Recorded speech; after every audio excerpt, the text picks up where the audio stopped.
Hello there, boys and girls. The heated remains of Adam Cleary here, joined by the back on his feet again, Adam Nicholas. And we have some delicious morsels of wrestling news coming up for you this Christmas Eve.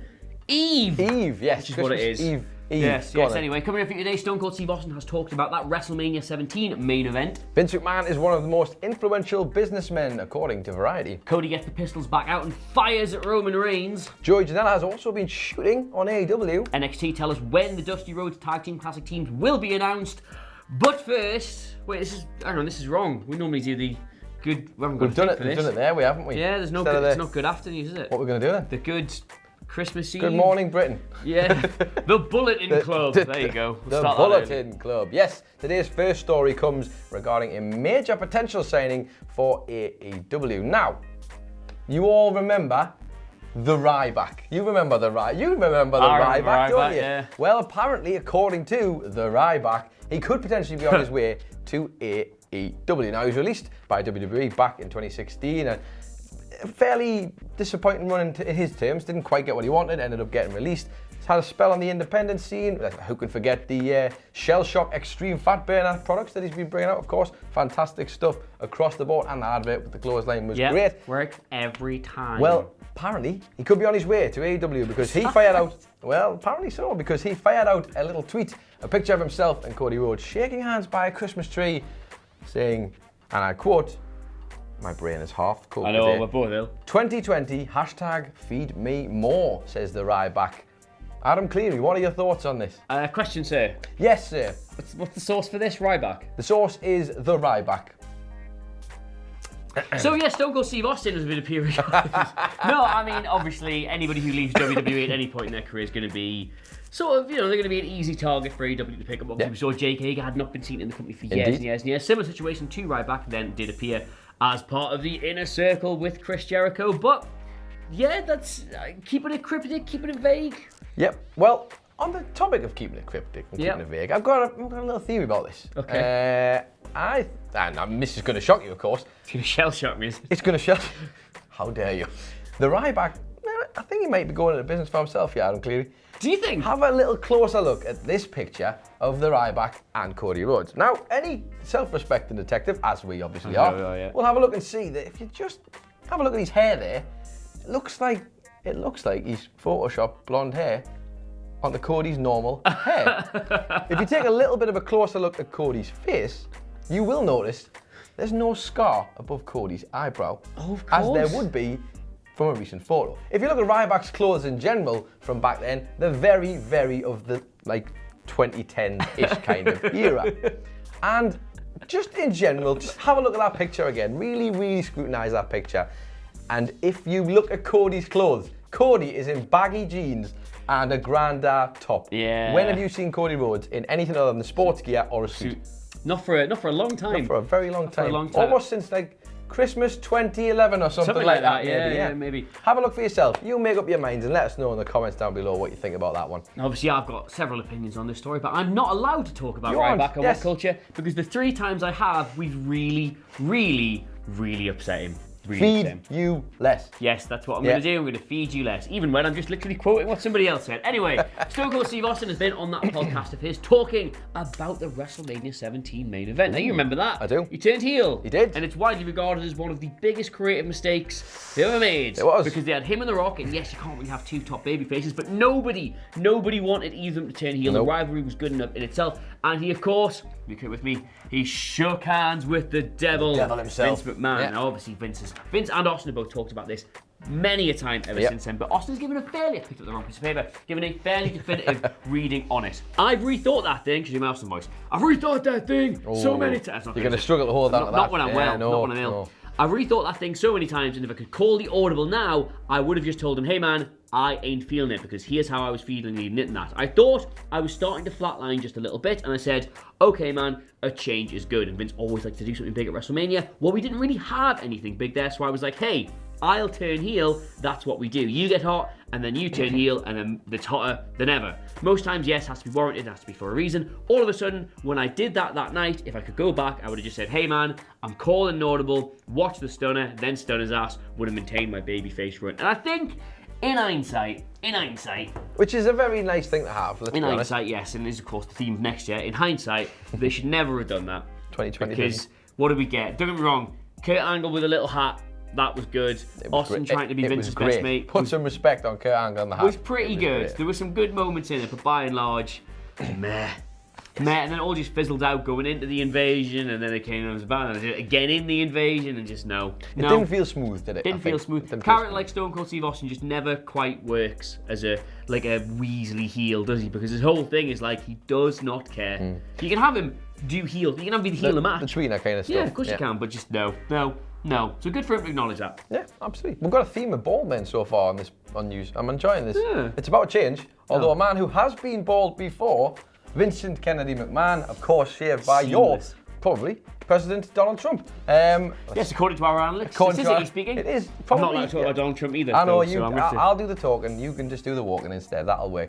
Well, Vince McMahon, of course, we all know how much of a businessman he is, and he's been recognised for his talents, let's call them, in the world of business by Variety, who do a list called the Variety 500 list of all the most influential business leaders across the world. As you can imagine, Vince McMahon has managed to become one of them. I'm pretty sure he's always one of them, to be fair. They've done this is the third year, the third annual Variety 500. This is starting to sound like the C. Montgomery Award for Outstanding Achievement in the Field of Excellence, isn't it? In the Field of Excellence, it certainly is.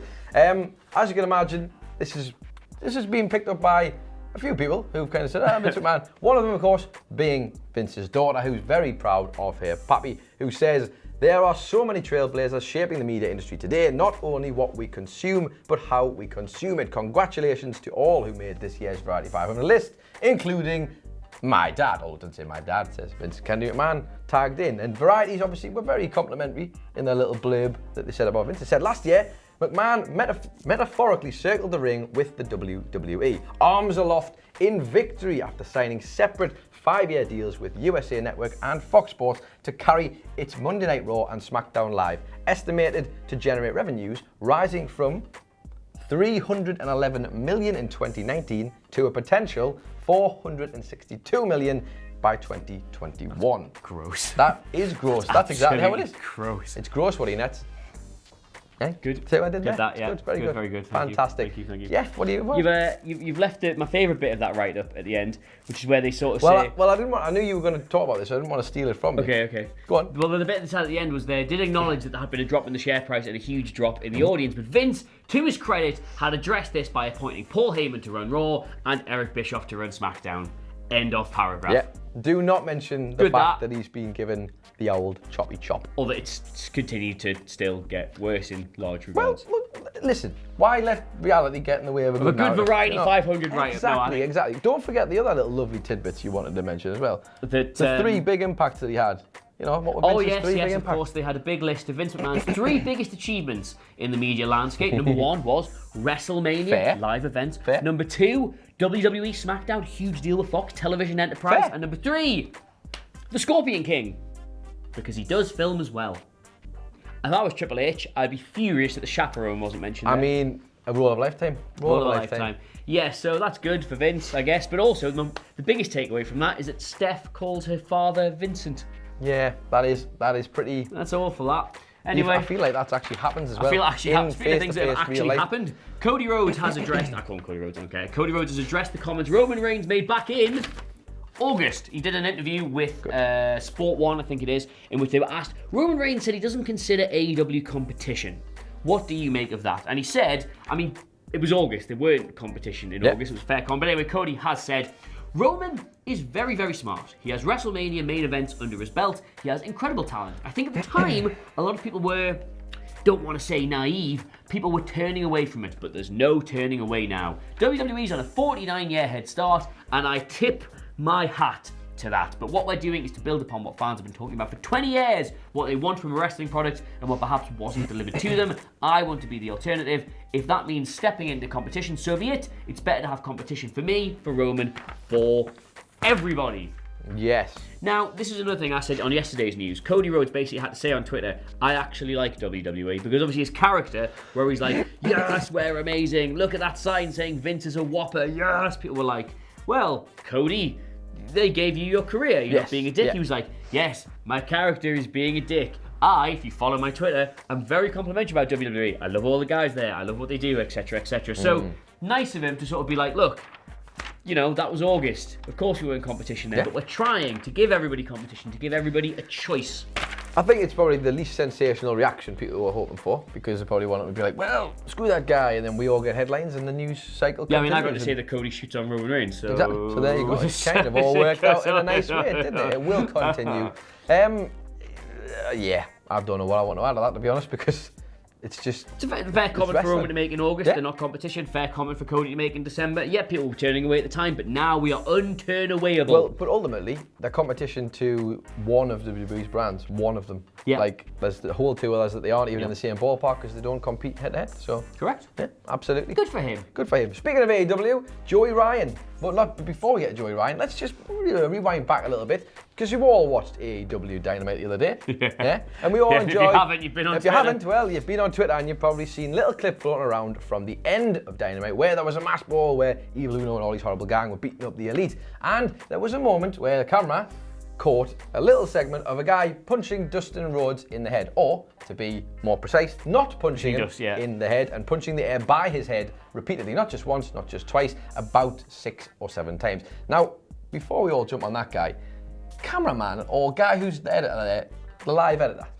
just do him a favour there, cut away from that. Either way, it's obviously caused a mass riot on Twitter. Lots of people with comments about this, including WWE superstars, current and past. We've had AEW stars comment on it. But Joey, I realise I said Joey Janela at the start of this video, but it's actually Joey Ryan. But there you are, we make mistakes. I'm operating at 75%. Get off my penis. Now, Joey Ryan, penis. Joey Ryan tweeted out basically his response to this. Lots of people going mad about it, and he seems to have a little bit of a different take regarding this. He says, these punches are not more fake than the outrage that I'm reading over them. And to be honest, I can absolutely see what he's saying here.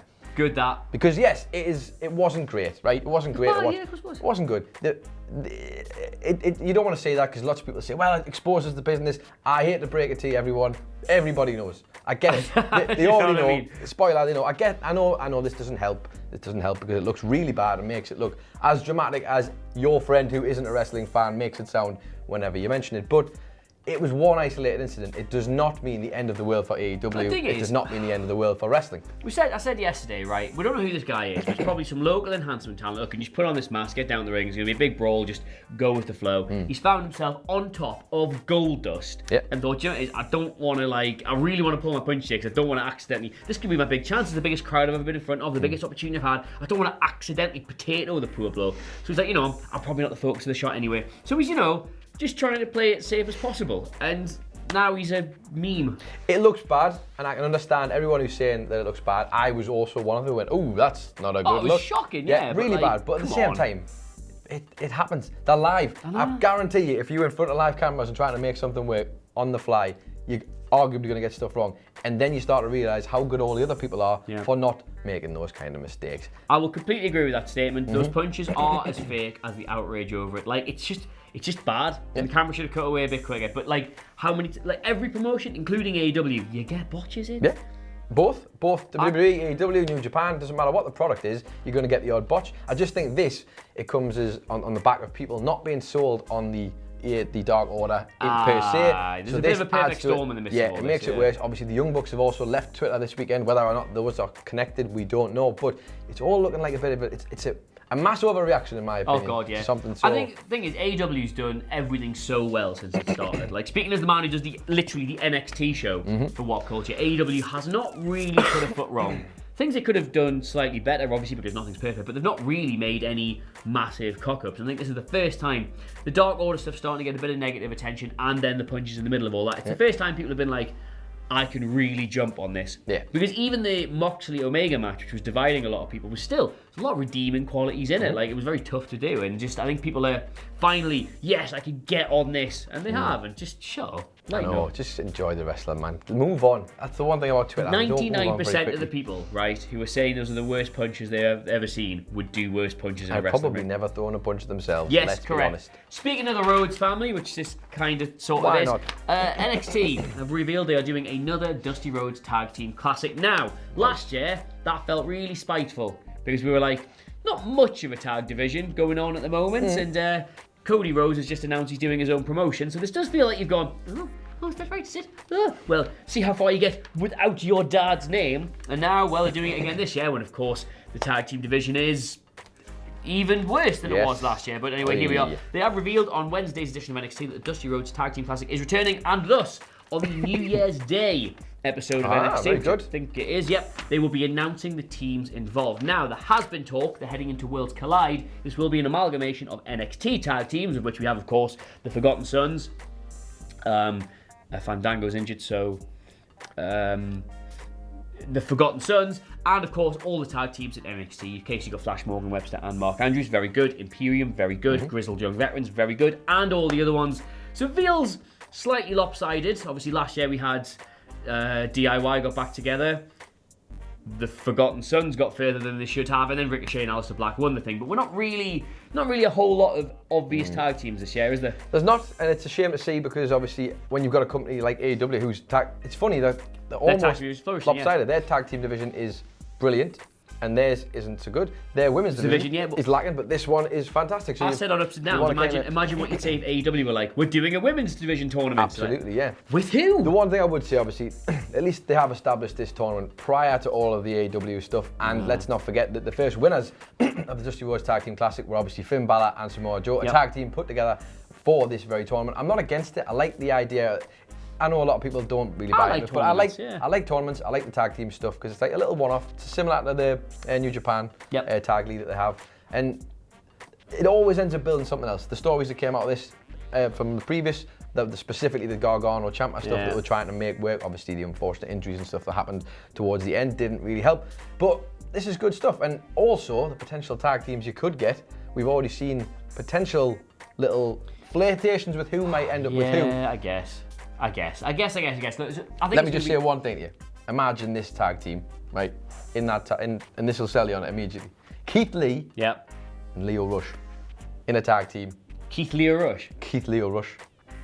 I'm into it. Size, speed. I'm into it. Agility, charisma. I'm into it. It'll be Keith Lee and Tommaso Ciampa probably, but just because let the people dream for 5 minutes. Keith Lee it's and Christmas. Leo Rush. Tell you what, I'll call it now. If they do Keith Lee and Leo Rush, I'm completely sold on this idea, and you will hear not one jot of criticism for me. Good. Is that all the news? It's all the news. I've got a couple of Twitter questions for you if you want them. Great, these are good. I also have a fun little thing for you. I've only got two Twitter questions, but I have a little fun question for you at the end. Fun me. I'll tell you what I'm going to do. Fun me, Daddy. It might be tight on time. I'm going to do one Twitter question, and I'll do the little fun thing at the end there. So, one or two? Pick one or two? Two. Okay, Brandon Balcom. Thank you for your tweet. Says, do you think WWE and AEW could ever put being rival companies aside and pull off a pay-per-view together, or at least a talent exchange? Imagine the dream matches and the money they'd pull in. No. Good. That was a good question. Yep. And I agree. Look at Ring of Honor. Look at New Japan. Like companies that WWE would lose nothing. They had none of the same audience. Yeah. Like, think about 2 or 3 years ago, the audience between WWE and New Japan. Like, it's a business no-brainer to do a collaboration, because you'd get, I mean, what's the crossover of audience there? Tiny. Absolutely tiny. And yet the talent exchange is brilliant. We've seen loads of people leave WWE and go to New Japan, and their style works really well. We've seen loads of people come from New Japan to WWE, and their style works really well. It's a no-brainer for them to do that, and they weren't even in direct competition. Absolutely not a cat in hell's chance they ever do that. I'd like to offer you some sort of positive to that, but unfortunately, I can't. However, this does completely accidentally tie in nicely to the little special thing I've got at the end. I know Wilborn usually calls this the "and finally," but this was just more because I wanted to ask you this, and it's quite interesting. So, over the weekend, I saw someone post it on Twitter. I will write the link below because I've forgotten the name, but there was a picture going around, and basically this is the premise. If you had to book WrestleMania, but it's you today. It's me today. If you had to book a WrestleMania main event and you had essentially $20, you'll see how that plays into this in a second, $20 to book this, image should be on the screen. Now, Adam Cleary, how would you book your WrestleMania main event with these? Now, I'll just explain this. Jericho, John Cena, Brock Lesnar, and Kenny Omega for $15 across the top. Okada, Ospreay, Cody Rhodes and Roman Reigns for the smart price of $10 across the middle. And for $5, you can get Daniel Bryan, Johnny Gargano, The Fiend, and Colby. Right, so it's that easy. If I was doing this personally, how I would book a wrestling company with a full build start to finish, you would do Bryan Omega. Right. Wouldn't you? However, for a company. If I was booking WWE... You are booking the main event to WrestleMania. I would go Fiend Omega. Fiend Omega. Yep. You wouldn't even be tempted to do a triple threat? You see, I haven't Well, even you thought, I haven't even can. thought I about the hadn't thought possibility. about that, Or a actually. fatal four-way. There's loads of possibilities here. Fatal four-way, just Just four the four at the bottom. That four on the bottom. I mean, no, I think realistically, Kenny Omega's the best wrestler on that thing. I don't know. I would.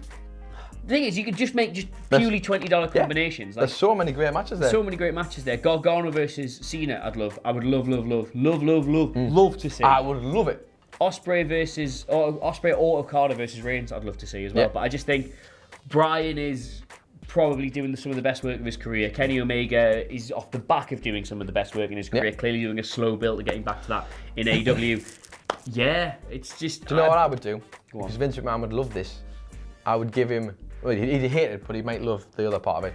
I'd just say, I'll have Bryan and Gargano, please, and there's $10. You can have that $10 I'd back. keep it $10. I'll put the $10 in your pocket. Bryan versus Gargano, please. You got any change? No. You know what it is? Sorry, I haven't. I haven't. Sorry, I did my card. Imagine that. Bryan versus Gargano versus Will Ospreay.